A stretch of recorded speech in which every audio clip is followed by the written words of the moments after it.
한국은 어떤 분야이건 단시간에 집중력 있게 잘해내는 나라입니다. 그래서 급변하는 세계화의 흐름 속에서도 경쟁력을 잃지 않고 여러 분야에서 우수한 기술력으로 세계를 선도하고 있지요. 물론 그런 변화 속에서 여러 가지 문제점들이 발생할 수 있겠지만 그런 문제점들 또한 잘 헤쳐나갈 거라 믿습니다. 오늘 사연 역시 한국인의 기질이 발휘되어 단시간에 세계적인 수준으로 끌어올려진 커피 문화에 관한 이야기인데요. K-팝 스타를 좋아하던 이탈리아 여성이 한국 여행 중에 뜻하지 않게 한국의 커피 문화를 접하게 되고 한국의 커피 문화에 빠지게 되었다는데요. 무슨 일이 있었던 걸까요?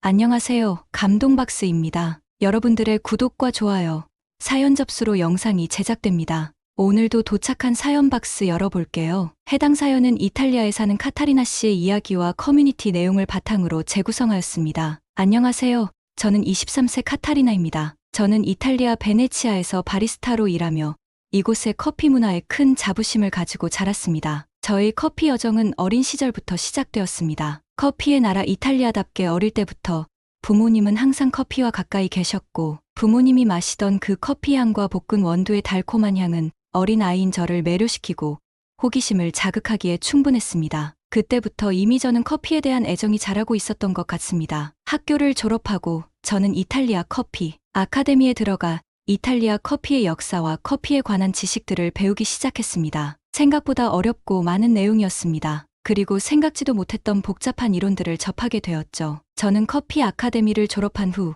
아름다운 중세 건물들이 많기로 유명해서 관광객이 많은 이탈리아 베네치아 지역의 카페에서 바리스타로 일하게 되었습니다.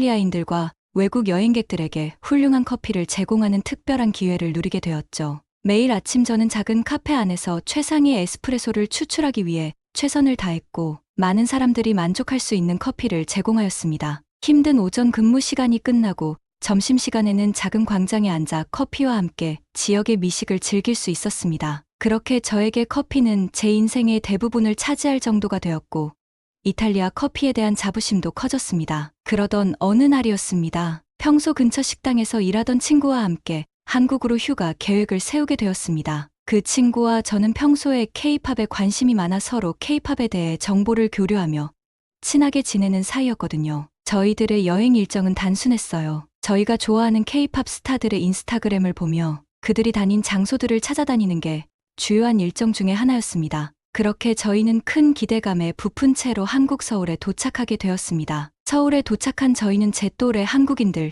친구들이 많이 다닌다는 홍대 쪽으로 먼저 가보기로 했습니다. 큰 기대감이 없었던 탓인지 가는 길에 깨끗한 공항 시설과 지하철 시설을 보고 가장 먼저 놀라게 되었죠. 그렇게 지하철을 이용해 금세 저희는 홍대에 도착했고 긴 비행 시간 동안을 견디고 와서인지 커피가 몹시 생각이 났습니다. 한국 사람들은 아메리카노, 특히 아이스 아메리카노를 가장 많이 마신다고 하던데 이탈리아에서는 파는 곳이 흔하지 않을 뿐더러 혹시 있다 하더라도 제 스스로 찾지도 않았고 인상 깊은 아메리카노를 마셔본 기억은 없었습니다. 그래서 여행에서는 평소에 해보지 못했던 것을 경험해야 한다는 생각이 있던 저는 이번 한국 여행에서 맛있는 아메리카노를 마셔봐야겠다는 생각을 하고 있었고 잘 알려진 커피 맛집들을 찾아가 보기로 했죠. 우리는 지도 어플에 저장해 놓았던 곳을 찾기 시작했고 한 카페로 향했습니다. 그런데 제 친구와 제가 가기로 한 카페에 도착해서 들어서자마자 당황하지 않을 수 없었습니다. 이런 곳이 유명하다고?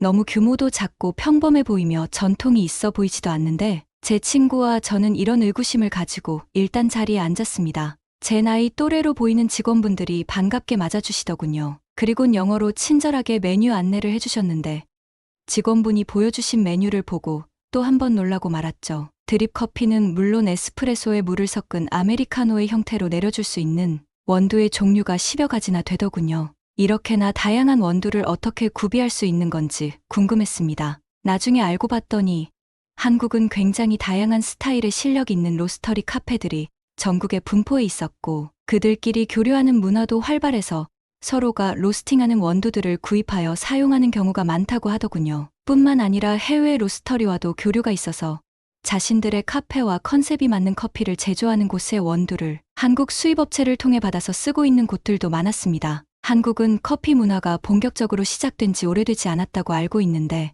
이렇게 커피 문화가 발전한 것을 직접 보게 되니 정말 대단하다는 생각이 들더군요. 친구는 이탈리아에서 마시던 버릇대로 에스프레소를 주문하였고 저는 마음먹었던 대로 아이스 아메리카노를 마셔보기로 했습니다. 주문한 메뉴는 카페와 잘 어울리는 음료잔에 담겨 금세 나왔고 커피가 마시고 싶었던 저희는 드디어 커피를 한 모금 마시게 되었습니다. 한 모금 훌쩍 마시는 순간 역시 아메리카노는 싱겁다고 생각하려는 찰나 첫 맛에 이어 따라오는 다양한 풍미들이 온 입안을 감돌기 시작했습니다. 과하지도 적지도 않은 마치 차를 마시는 듯한 적당한 산미와 자두, 캔디를 머금은 듯한 단맛과 향에 저는 깜짝 놀라게 되었지요. 세상에 너무 맛있잖아 라고 외치며 에스프레소를 마시는 옆에 친구를 보았는데 그 친구 역시 굉장히 놀란 표정으로 이미 저를 쳐다보고 있었습니다. 친구는 이렇게 다채로운 풍미의 에스프레소는 처음이라며 이탈리아에서 제가 뽑아주던 다크한 느낌의 에스프레소도 맛있었지만 이건 정말 또 다른 커피의 세상인 것 같아라고 얘기했죠. 그렇게 친구와 저희 한국 첫 커피 경험은 놀라웠는데 더 놀라운 일은 다음 날 아침에 두 번이나 마주하게 되었습니다. 첫 번째는 아침에 일어나 잠에서 깨자마자 커피 생각이 났고 마침 비치되어 있던 커피로 보이는 포장지를 뜯어보니 달달한 커피 향이 났고 설탕도 들어있는 것 같았어요. 친구와 저는 이른 아침부터 밖으로 나가기가 귀찮다는 생각이 들어 별 생각 없이 포트에 물을 태워 녹인 후 한 모금 마셨는데 저희는 그 적당한 달달함과 진한 커피 향까지 곁들여진 인스턴트 커피 맛이 딱 입맛에 맞았습니다. 인스턴트 커피가 이렇게 맛있을 일인가? 에스프레소에 설탕을 타 먹는 느낌과는 또 다른 매력이 있군이라고 생각하며 나머지 한 잔을 더 타서 마시게 되었죠. 그렇게 저희는 눈 뜨자마자 계획에 없던 인스턴트 커피 두 잔으로 하루 일과를 시작하게 되었습니다. 그리고 두 번째는 오후 일정을 시작하기 전 들른 카페에서의 커피였습니다. 이탈리아에서는 우유를 섞은 커피를 아침에만 마시는 습관이 있고 오후부터는 에스프레소를 짧은 시간에 마시고 가버리는 문화에 익숙하죠. 이탈리아 사람인지 아닌지 카페에서 마시는 커피를 보면 알 수 있는데 오후 시간에 카페라떼나 카푸치노처럼 우유를 섞은 커피를 마시면 저 사람은 외국 사람이군이라고 생각할 정도입니다. 저희는 숙소에서 제공하는 조식으로 간단하게 아침 식사를 해결한 후 또 다른 카페를 찾아 나섰습니다. 이곳은 이탈리아에서 커피를 마시던 습관대로 아침에 카페라떼를 마시기 위해서 미리 검색해 둔 곳이었습니다. 역시나 어제 커피를 마셨던 카페와 같이 조그마한 카페였고 인테리어 또한 심플하고 모던한 느낌의 카페였습니다. 그리고 어제 방문했던 카페와 마찬가지로 여러 가지 원두가 준비되어 있더군요. 그래도 아침은 우유 들어간 커피를 마셔야지 하며 저희는 계획했던 대로 카페라떼를 두 잔 주문했고 금세 주문한 음료가 나왔는데 음료가 나오자마자 라떼 위에 그려진 라떼아트를 보고 정말 깜짝 놀라고 말았죠. 제 친구의 잔에는 튤립, 그리고 제 잔에는 백조가 그려져 있었는데 그 그림이 너무 섬세해서 마치 붓으로 그린 것 같은 느낌이었습니다. 아니, 한국의 카페들은 적당히 하는 법이 없는 건가? 홍대라는 대학가의 좁은 골목의 조그마한 카페 중 하나일 뿐인데 어쩜 이렇게 아름다운 라떼 아트를 하는 사람들을 흔하게 만날 수 있는 거지 하고 친구와 놀라움을 금치 못했죠. 게다가 카페라떼의 우유 거품은 웬만한 실력자가 아니면 흉내낼 수 없을 정도로 제가 먹어봤던 어떤 우유 거품보다 부드럽고 쫀득한 느낌이었죠. 그렇게 제 친구와 저는 한국 카페들의 커피 맛에 빠져버리게 되었습니다. 이날 이후 저희는 여행 전 계획했던 K-팝 스타들의 방문지를 찾아다니며 사진을 찍는 일정도 소화했지만 한국의 다양한 카페들을 체험하는데 대부분의 시간을 보내게 되어 버렸습니다. 제가 운이 좋았던 건지 저희가 다닌 카페들은 모두 만족스러웠고 일하는 직원분들의 서비스와 응대까지 모두 만족스러웠던 카페 투어였던 것 같습니다. 한국에 오기 전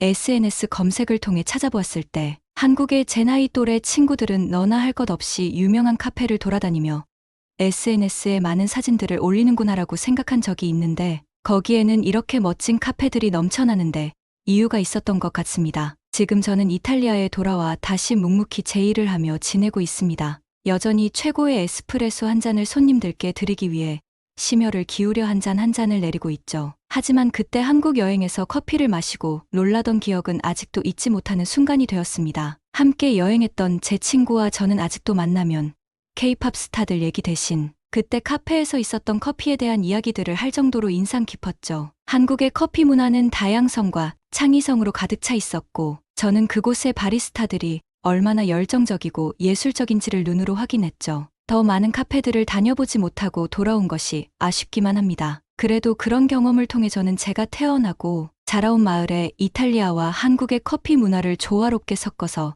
새로운 분위기의 카페를 열고 싶다는 꿈이 생겼습니다. 그때까지 제 커피 여정을 응원해주세요. 어떻게 들으셨나요? 한국의 커피 문화는 누가 얘기하지 않아도 우리 생활과 밀접한 관련이 있어 누구나 심심찮게 접하게 되는 것 같은데요. 그렇게 가까이 있으면서도 한국의 커피 문화가 이 정도로 많이 발전했을 거라고는 생각하지 못했습니다. 하지만 카타리나 씨의 사연을 듣고 나니 역시나 한국은 무언가 시작하면 대충 하는 법이 없구나라는 생각이 드네요. 저희 감동박스는 여러분의 구독과 좋아요로 영상이 제작되고 있습니다. 구독과 좋아요로 응원해주시면 내일도 사연박스가 도착합니다.